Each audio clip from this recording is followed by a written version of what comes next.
Hello दोस्तों, welcome to mathematical studio. Last class में हमने डिस्कस किया था इंट्रोडक्शन ऑफ सेट और एक्सरसाइज फर्स्ट क्लास 11th के लिए। आज हम नेक्स्ट पार्ट डिस्कस करने जा रहे हैं जिसमें हम सीखेंगे टाइप्स ऑफ सेट और आगे की एक्सरसाइजेज। तो सबसे पहले टाइप्स में हम एम्प्टी सेट के बारे में बात करते हैं। तो एम्प्टी सेट को नल सेट भी कहते हैं, वॉइड सेट भी कहते हैं। तीनों का ही मतलब सेम है, एम्प्टी, नल, वॉइड, मीनिंग सेम है, खाली, कुछ नहीं। तो ऐसे सेट्स जिनके अंदर कोई एलिमेंट ही एग्जिस्ट नहीं करता उन्हें एम्प्टी सेट कहते हैं। कुछ एग्जांपल्स लेके डिस्कस कर लेते हैं, समझ में आ जाएगा। जैसे कि x is a natural number greater than 10 and smaller than 7। तो x एक ऐसा नेचुरल नंबर है जो 10 से बड़ा है लेकिन 7 से छोटा है। तो ये पॉसिबल ही नहीं है कि कोई नंबर 10 से बड़ा हो और 7 से छोटा हो और वो नेचुरल नंबर हो। एक टाइम पर ये बात पॉसिबल नहीं है। तो ये एम्प्टी सेट का एग्जांपल हो गया। एम्प्टी सेट को डिनोट किया जाता है फाई से।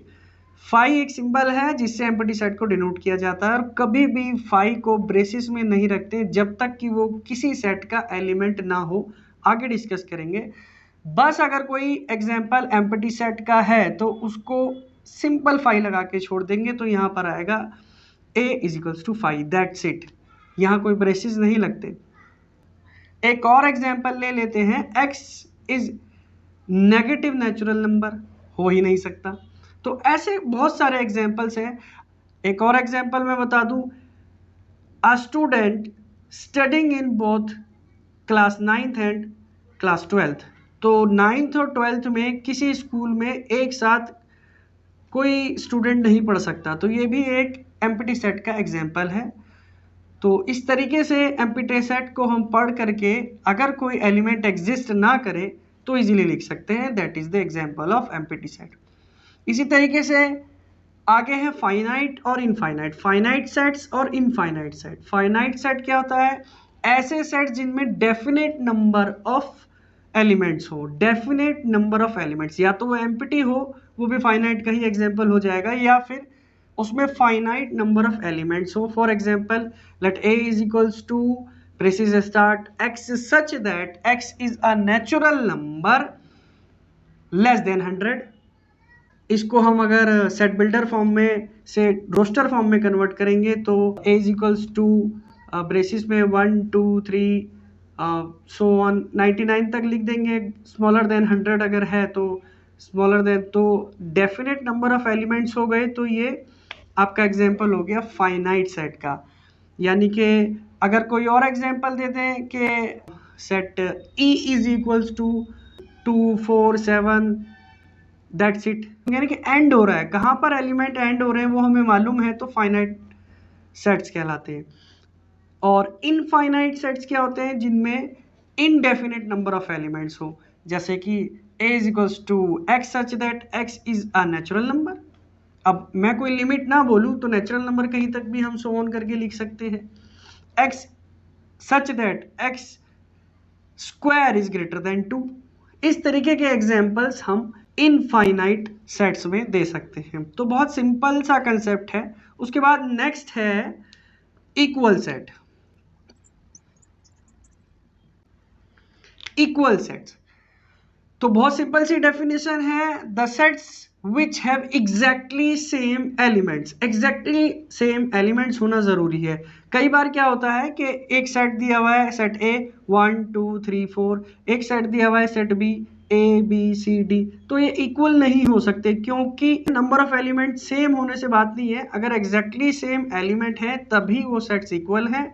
दोनों ही सेट्स में ऑर्डर मैटर नहीं करता। अगर पहले सेट में 1 2 3 4 है और दूसरे किसी सेट सी में 4 3 2 1 या किसी भी तरीके से लिखा है लेकिन एलिमेंट सेम ही है। दूसरा तरीका ये हो सकता है कि आपको एक सेट बिल्डर फॉर्म में दे दिया जाए और दूसरा टेब्यूलर फॉर्म में। तो इस तरीके के एग्जांपल्स दे दिए जाए लेकिन वो इक्वल होंगे, एग्जैक्टली सेम एलिमेंट्स होंगे तो वो इक्वल सेट्स ही कहलाते हैं। तो एनसीईआरटी में एग्जाम्पल नंबर 8 में अगर हम आते हैं तो उसका फर्स्ट पार्ट है एक्स, एक सेट है जिसमें अलॉय के एलिमेंट्स हैं अल्फ़ाबेट्स, और सेट बी है जिसमें लॉयल है। अगर इनका हम सेट बनाएं तो एलॉय और लॉयल में दोनों में ही सेम एलिमेंट्स आ जाते हैं, तो they are examples of equal sets. तो चलिए अब डिस्कस करते हैं एक्सरसाइज 1.2। क्वेश्चन नंबर 1 का फर्स्ट पार्ट कहता है set of odd natural numbers divisible by 2। तो 2 से डिवाइड होने वाले ऑड नेचुरल नंबर होते हैं नहीं, तो ये एक एग्जांपल 5 का हो गया। This is the example of empty set. Second part है set of even prime numbers. तो एक ऐसा नंबर है जो इवन भी है और प्राइम भी है, दैट इज 2। तो यहाँ पर एक एलिमेंट 2 आ जाता है, तो एम्प्टी यानी कि नल सेट का ये एग्जांपल नहीं है। Third part x such that x is a natural number, x is smaller than 5 and greater than 7। तो 5 से छोटा और 7 से बड़ा कोई भी नेचुरल नंबर जो इन दोनों कंडीशंस के बीच में आए, बिल्कुल भी पॉसिबल नहीं हो सकता, तो ये एक नल सेट का एग्जांपल है।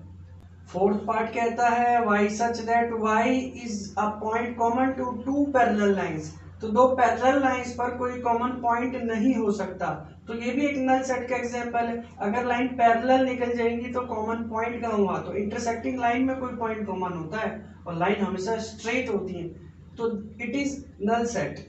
क्वेश्चन नंबर 2 में फाइनाइट सेट्स और इनफाइनाइट सेट्स को डिस्कस करना है, तो इसका फर्स्ट पार्ट डिस्कस करते हैं।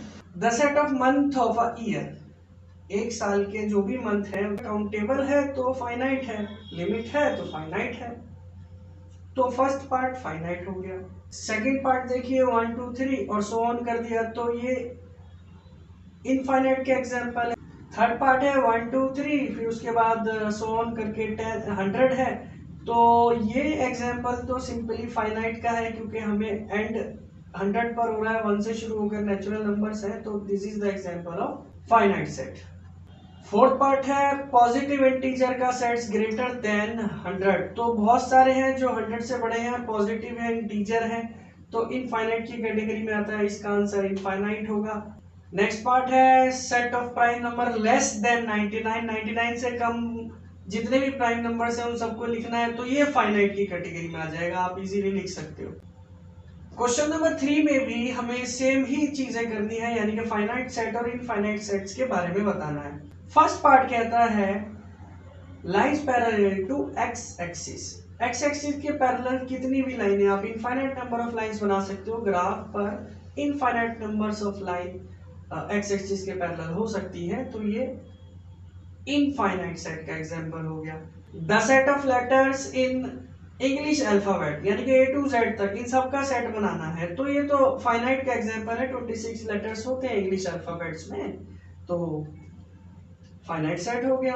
नेक्स्ट पार्ट है the set of number which are multiple of 5। 5 के कितने मल्टीपल्स होंगे, इनफाइनाइट, बहुत दूर तक कितने भी इनफाइनाइट नंबर्स ऑफ मल्टीपल होते हैं 5 के, तो ये इनफाइनाइट सेट हो गया।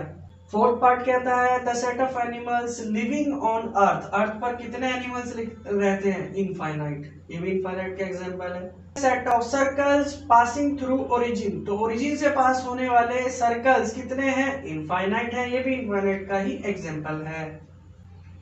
क्वेश्चन नंबर 4 में हमें एग्जांपल्स दिए हुए हैं, मतलब पार्ट्स दिए हुए हैं, इनमें हमें इक्वल सेट्स बताने हैं। तो फोर्थ का फर्स्ट पार्ट है इधर ABCD है, उधर ऑर्डर चेंज है, एग्जैक्टली सेम एलिमेंट्स हैं, तो ये इक्वल सेट का एग्जांपल हो गया।